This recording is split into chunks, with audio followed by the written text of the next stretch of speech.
Hello there. I have just finished another of my WGU classes on standards-based assessment. So here are my thoughts on standards-based grading.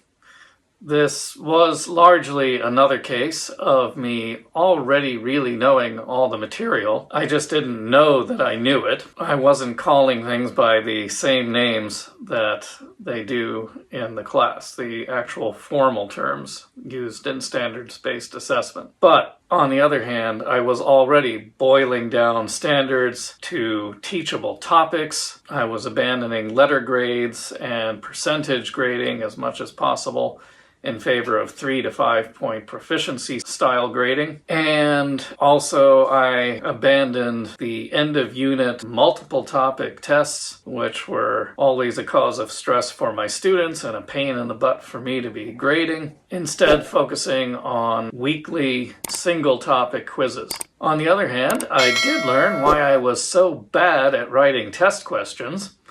In my first year, I thought I was constructing masterpieces of assessment rigor.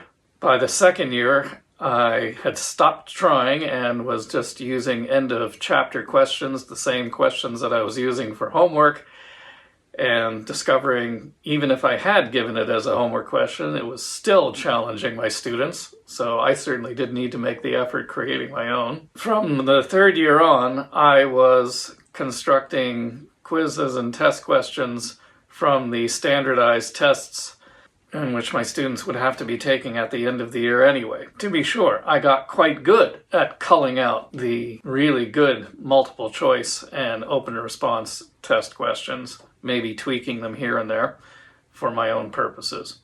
But I never really understood the process that goes into making a really good question, a really good test question, which means having to have your focused statement of the standard, breaking it into measurement topics, and then having different proficiency levels for each question.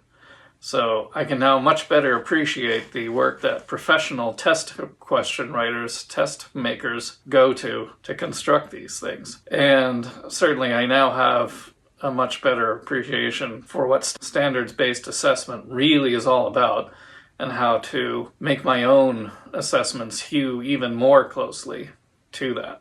So, good to learn.